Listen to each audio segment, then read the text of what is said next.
여차하면 진짜 사업이 망하겠다. 총 약 1억 3천만 원 이상의 투자금이 들어왔고요. 민원 신고가 들어왔다.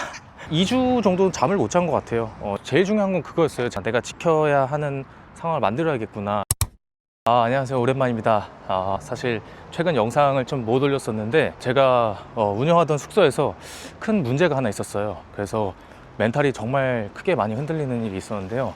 정말 쉽지 않았습니다. 여차하면 진짜 사업이 망하겠다라는 생각도 했었어서 오늘은 그 얘기를 한번 해보려고 해요. 한강 가서 한번 얘기를 해보도록 하겠습니다. 여기서 얘기하면 될 것 같습니다. 저는 사실 뭐 사업을 하거나 뭐 장사를 하는 집안에서 자란 건 아닙니다. 그래서 특히 작년 말부터 올해까지는 오프라인 사업자를 내고서 겪는 문제들을 많이 겪고 있습니다. 우리가 흔히 말하는 에어비앤비 사업이라고 보시면 될 것 같습니다. 세무도 처음이고 이렇게 디테일하게 계약하는 것도 처음이고 운영도 처음이고 뭐 이런 일들이 다 전부 처음입니다.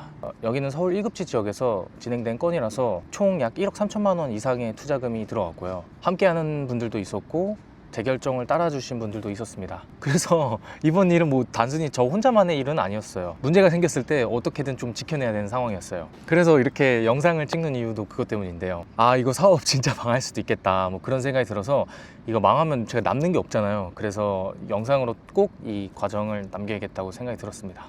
상황을 잘 모르시는 분들을 위해서 어떤 문제가 생겼었냐면 썰을 한번 풀어보도록 하겠습니다.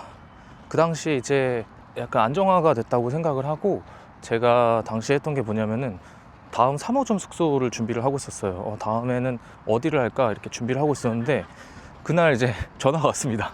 구청에서 이제 전화가 와서 뭐 별 생각 없이 받았어요. 이제 구청 전화를 받았는데 민원 신고가 들어왔다.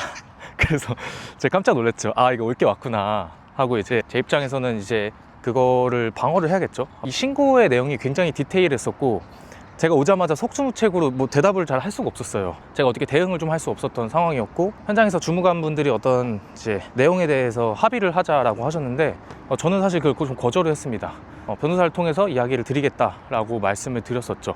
내용은 뭐 이런 거예요. 자영업으로 따지면 우리가 음식점을 해요. 음식점을 하는데 누군가가 그곳에 리뷰 테러를 할 수도 있고 좀 뭔가 지저분하게 요리를 하고 있다 라고 할 수도 있고 아니면 뭐 구청에나 공식적으로 저기 뭔가 운영상에 문제가 있다 라고 하면 사실 여부와 상관없이 그걸 확인하는 절차가 이루어져야 되고 그 영세한 사업장을 운영하시는 분은 그걸 방어해야 돼요. 그거에 대해서 이제 입증을 해야 되는 거죠. 그렇기 때문에 뭐 쉽지 않았었습니다. 쉽지 않았었는데 그 일이 있자마자 그날 저녁에 바로 멘토분이 또 계시거든요. 전화를 해서 해결책을 열심히 찾았습니다. 해결책을 열심히 찾았는데 아마 그때 한 2주 정도 잠을 못 잔 것 같아요. 걱정도 많이 되고 신경도 굉장히 많이 쓰였던 것 같습니다. 어떻게 해야 될지 이런 걸 고민하고 생각하고 했기 때문에 그리고 한 20페이지의 사실관계 확인서를 제가 작성해서 그때 이제 제출을 하게 됐습니다. 누군가가 이렇게 문제를 삼았을 때 내가 그거를 잘 지켜야겠구나, 내가 지켜야 하는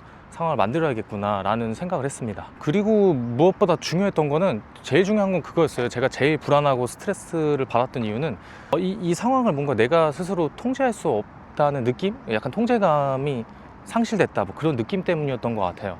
왜냐면 여기는 뭐 저 혼자 하는 게 아니고 관련된 사람들도 몇 명 있고 그분들한테 제가 약속했던 거를 지켜야 된다는 그런 좀 압박감도 좀 되게 심했던 것 같아요. 그래서 이거를 지켜야 된다는 그런 책임감 때문에 스트레스도 받고 해결책도 찾고 노력을 했었던 것 같아요.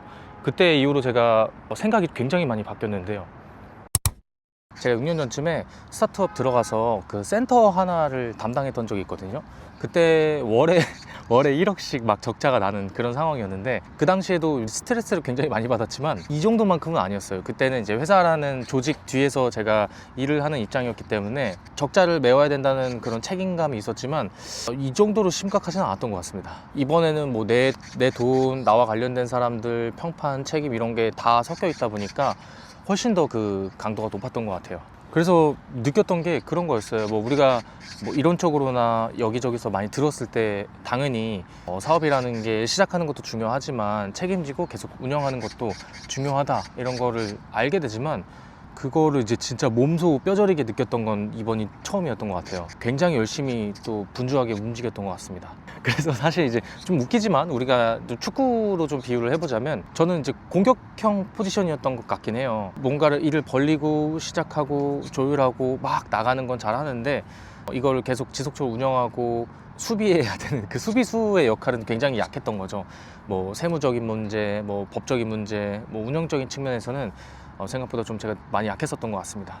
일을 막 벌리고 시작하고 이게 중요한 게 아니라 최근에는 특히 올해 들어서는 일 버리는 것을 좀 줄이고 좀 더 안정적으로 오래 갈 수 있는 구조나 그런 방법들을 생각해 보는 것 같아요. 여전히 어렵지만 다른 영역도 열심히 공부하고 준비하는 중입니다. 결론적으로는 제 메인 숙소가 어떤 문제가 생겼었고 그거 여러 전문가분들의 도움을 받아서 지금은 잘 정리해 둔 상태입니다. 특히나 저같이 이렇게 작은 규모의 도전을 하는 경우에는 정말 삐끗하면 이게 만약에 문제가 생겼을 때 복구하기가 쉽지가 않다라는 생각을 했습니다. 사실 그동안 하고 싶은 얘기가 정말 많이 쌓여 있습니다. 그리고 영상도 많이 촬영해 놨고 사진도 많이 촬영해 놔서요. 앞으로도 이런 얘기 계속해서 남겨보도록 하겠습니다. 감사합니다.